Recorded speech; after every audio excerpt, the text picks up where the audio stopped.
The women had been without water since dawn when the guards opened the barack door and carried in a crate of mirrors instead of buckets. At first, no one understood why their faces were being forced back at them while the pump outside remained locked. But when one prisoner found numbers scratched behind the glass and a medical file hidden under the straw, the whole barack realized the mirrors were not punishment. They were part of a test. The first crate arrived after morning roll call, carried by two German guards and a camp orderly who kept a clipboard pressed against his chest. The women expected water pails because the barack pump had been locked since sunrise, but the guards placed the crate in the center of the room and pulled out 6 small mirrors wrapped in gray cloth. A German matron ordered every woman to stand by her bunk and face the mirrors one at a time. She said the camp doctor needed to inspect their appearance before issuing rations, but no doctor entered the room, and the orderly began writing numbers while the women looked at their own cracked lips and dust-covered faces. The initial conflict began when a French prisoner named Claire refused to hold the mirror. She asked for water first, because 2 women near the stove had already fainted from heat and thirst. The matron ordered a guard to place the mirror in Claire's hands anyway, and the orderly marked her name with a red line on the clipboard. The women were then divided by the marks written beside their names. Those who held the mirror quietly were moved to the right side of the barack. Those who looked away, covered their faces, or asked for water were moved to the left. The guards did not explain the separation, but they counted each group twice before leaving. When the door closed, Claire examined the mirror she had been forced to hold. A strip of paper had been pasted behind the glass frame, and under the paper she found a scratched number matching the bunk of a woman who had disappeared 3 nights earlier. Another mirror carried a different number, and a third carried a small cross beside the initials of a Polish nurse. The discovery moved the barack into action. Claire passed the first mirror to the Polish nurse, who compared the scratches with the missing women's sleeping places. A Belgian prisoner lifted the straw under the marked bunks and found a folded medical file hidden beneath a loose board. The file was not a normal illness record. It listed hunger response, mirror exposure, water denial, and emotional reaction beside each prisoner's name.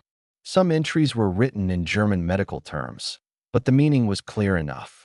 The women were being watched, measured, and sorted while the guards pretended it was routine inspection. Before they could hide the file again, the matron returned with a second guard and ordered the mirrors collected.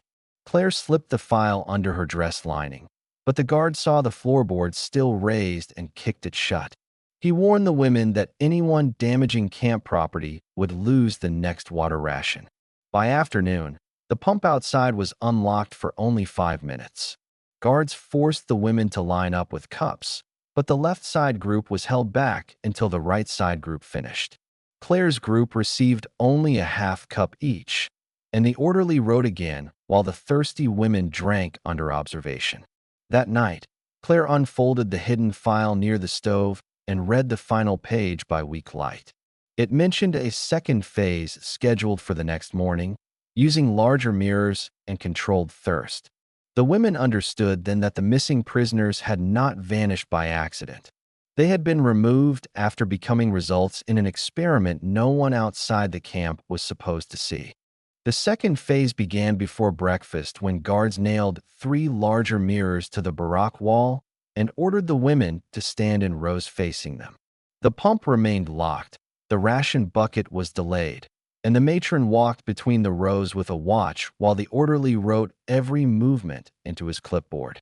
The escalation came when the guards placed full water buckets outside the open doorway where everyone could see them.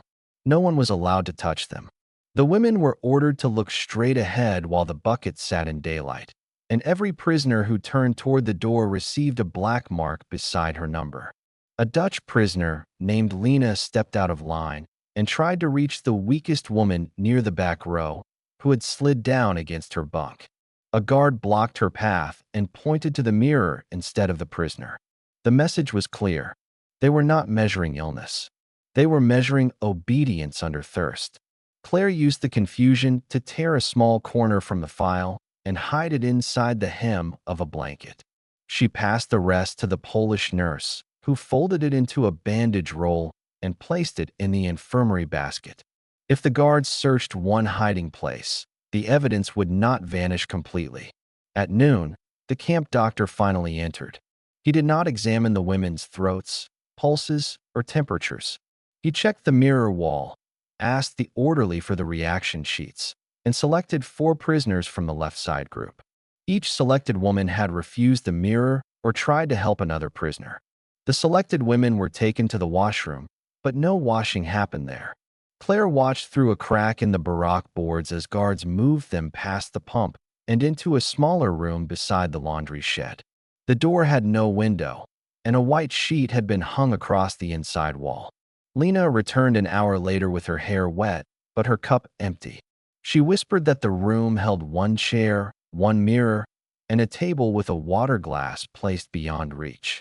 The doctor had asked questions while the prisoner watched her own reflection and the untouched glass beside it. The escalation turned dangerous when the matron discovered the missing file page. She ordered a search of blankets, pockets, shoes, and straw. The guards found the torn corner inside the blanket hem, but not the bandage roll. Claire claimed she had torn the paper from a ration wrapper, and the matron slapped the clipboard against the table because the printed medical code proved otherwise. The entire barack lost evening water as punishment. This time, the right side group turned against the left side group. Some women blamed Claire for exposing them to more thirst, while others argued that silence would only let the experiment continue. The guards outside heard the argument and let it grow because division served the same purpose as the mirrors.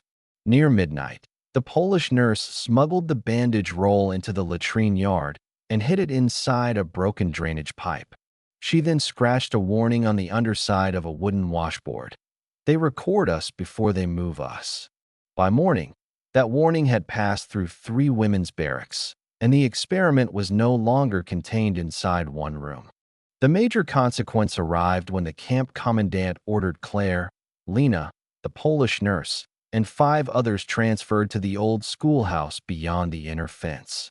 The order called it a medical observation unit, but the women were marched there without water, without blankets, and without their prisoner cards. The schoolhouse had been turned into a test room. Its windows were covered with paper, its walls held long mirrors, and the desks had been pushed aside to make space for marked chairs. Each chair carried a number. Each number matched a prisoner listed in the hidden file. The doctor placed a water pitcher on a table near the door and told the women they would be given water after answering questions. The questions were not about illness. They were about hunger, fear, memory, loyalty, and whether prisoners would obey guards who withheld basic needs. The orderly recorded every answer. Claire refused to answer until the weakest prisoner received water.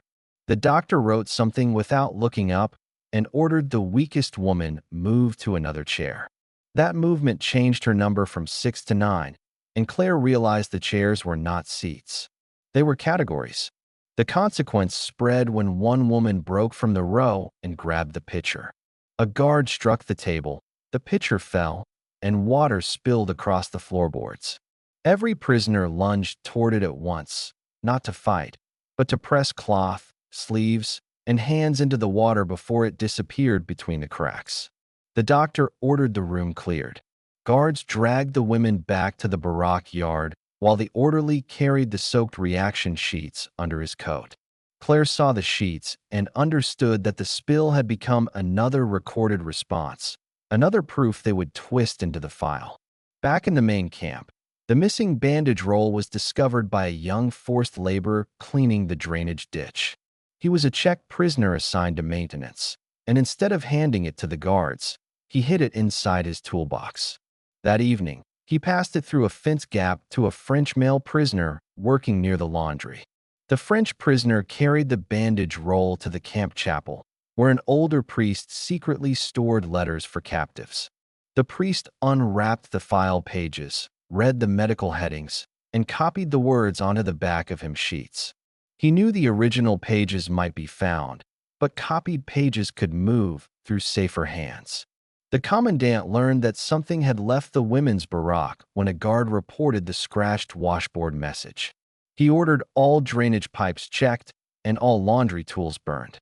The nurse was beaten down with questions, but she never named the pipe, the laborer, or the priest. That night, the women were moved again, this time into two separate rooms to break their communication. Claire was locked with the women marked as resistant. Lena was locked with the women marked as compliant. The experiment had created categories, and now the camp was using those categories to decide who could still influence the others. By the end of the third day, the consequence was larger than thirst. The guards had changed rations, movement, medical access, and punishment based on how each woman reacted to mirrors and water. The prisoners no longer faced a single cruelty.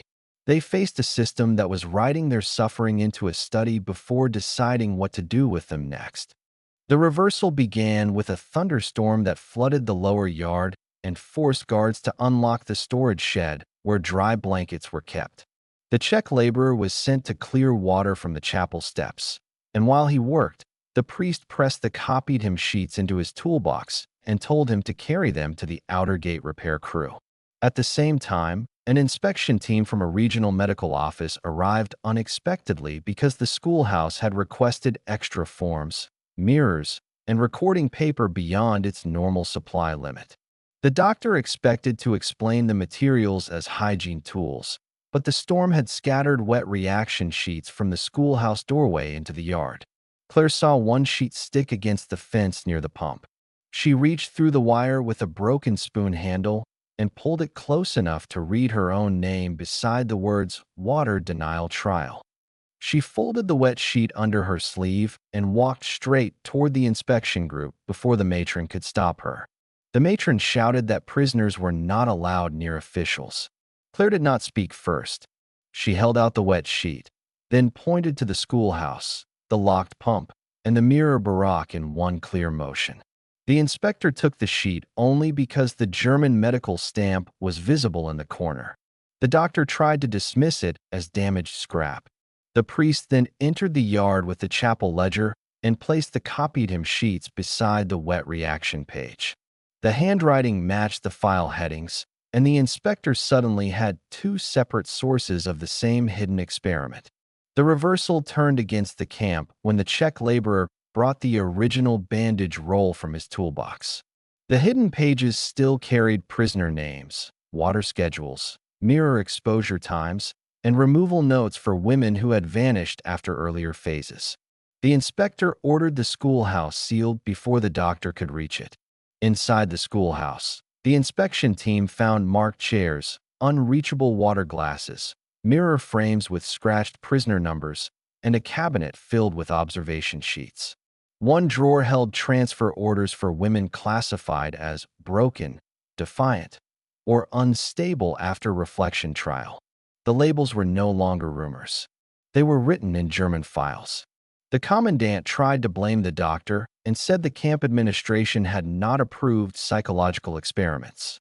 The inspector opened the supply request forms and found the commandant's signature on mirror shipments, water restriction notes, and schoolhouse guard assignments.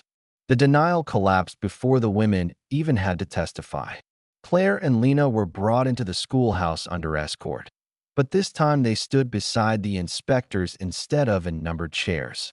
Claire identified the mirror wall, Lena identified the water glass table, and the Polish nurse identified the names of women moved after the first trials. Each statement was written into a new record outside the camp doctor's control. By evening, the doctor was confined to his office, the commandant's files were seized, and the pump was unlocked under inspection order. The guards who had used water as a weapon now had to carry buckets to the barack while the women stood watching. The experiment had reversed on itself because the tools meant to break them had become the evidence that exposed the camp. The final irreversible event began when the inspectors demanded a full list of women removed after mirror trials. The commandant produced a shortened transfer sheet, but the seized cabinet held a longer version with names, dates, and categories written in the doctor's hand. Several names were marked for immediate search. One name belonged to a woman listed as transferred to a labor site, but Lena said she had seen her taken to an infirmary cellar after refusing the mirror room. Inspectors ordered the cellar opened, and the key had to be taken from the doctor's belt because he refused to hand it over. The cellar door opened onto a row of narrow beds and a table covered with used bandages, broken mirror frames, and sealed envelopes. Two women were found alive inside, weak and hidden under false medical entries. One of them still had a mirror number written on cloth and tied around her wrist. The discovery made the case impossible to reduce to discipline. The inspectors ordered the women removed from the cellar, photographed the room, and sealed the mirror frames as evidence. The doctor was placed under armed guard, and the commandant was stripped of authority over the women's compound. The final records were copied in 3 places. One set remained with the inspection team, one went with the regional office courier, and one was placed under chapel custody until neutral relief officials could receive it. Claire watched the copies leave the yard and understood that the experiment could no longer be burned in one stove. A new medical team entered the camp the next morning. They removed the mirrors from the barack walls, brought water barrels inside the women's yard, and issued proper prisoner cards to those who had been classified by reaction numbers instead of names. The old categories were crossed out in red ink. The guards were ordered to return personal items taken during observation trials. From the storage chest came combs, letters, ribbon pieces, and small photographs collected from women before they entered the mirror rooms.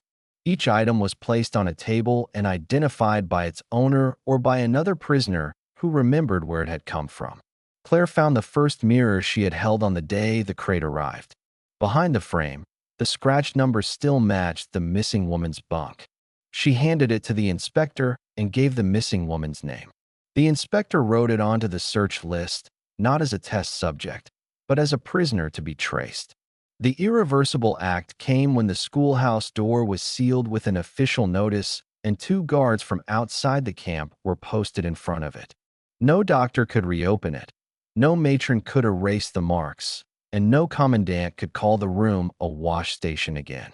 The experiment now had a locked evidence number. That evening, the women carried the water barrels themselves into the barack and placed them where the mirror crate had stood. No one was ordered to look at her reflection. No one was sorted by fear or thirst. The room still held scars in the wood and nail marks on the wall, but the system that turned those scars into data had been stopped. Weeks later, a neutral relief delegate received the copied files, the hymn sheets, and the first mirror frame with the scratched numbers still visible behind the glass. Claire signed her statement beside Lena and the Polish nurse, then watched the delegate seal the folder under an evidence mark. Outside the barack, the pump handle moved freely for the first time in months. The women filled their cups without permission, and the mirror that once measured their suffering was carried away as proof. If this hidden World War II story shocked you, subscribe now, because the next secret we uncover is even darker.